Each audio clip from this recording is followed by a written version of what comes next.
Yeah, my name is Glyn Evans. I've been at the school since January 2003. I teach history and politics. I'm now the fourth longest serving teacher on the staff. I'm also now the second oldest, second to Mr. Price, who's a few months older than me, although he looks much older, of course. In my first few years here, a major feature of the year was the Upper Sixth Christmas entertainment. They would perform a play, and the themes were quite creative. I remember one year there was a Weakest Link theme with Big Brother. Students would play members of staff, and it was always very funny, very well put together. And what was fascinating was the way the students picked up on the behaviour of staff and all our mannerisms, even maybe the less noticeable ones. I always enjoyed it. I never minded being made fun of. I think it's not healthy to take yourself too seriously. I've done some rather daft things in my time at the school. There was a time once when I inadvertently set the fire alarm off. I was carrying my box, as many former students will remember, going into the building by the music corridor. My elbow caught the shutter of the fire alarm. It was a sub-zero day in January. The entire school had to traipse out to the tennis courts. Because it wasn't a planned fire alarm, we were there for the best part of 20 minutes. And I was feeling very embarrassed, as you can imagine. I thought I'd better own up.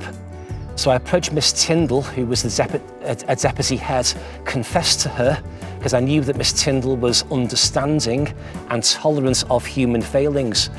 She rolled her eyes and didn't look surprised that it was me, which I think tells you a lot. I'm renowned as a school dinosaur. I'm a complete technophobe. I have a mobile phone, which I'll just show now to the camera. I've had it for 10 years. It's not one of these newfangled high-tech things. It makes and takes phone calls and texts, which is all you want really, isn't it? One occasion, I came close to losing it. I put it in the bin in the staff room by mistake. By the time I realised my mistake, the bin bags had been taken out to the skips at the back of the yard by the back gate. I ran up to the sixth form common room, I grabbed the first student I saw and insisted that she come out to the skips with me, whereupon she called my number. It's amazing that I even knew my number. She called my number. I had to listen out for which skip the phone sound was coming from, at which point I climbed into the skip, had to rummage amongst the bin bags until I found the bag containing my phone, and then sift through all the rubbish in the bag until I found my phone. I don't recommend scrabbling about in rubbish skips. It's not very pleasant.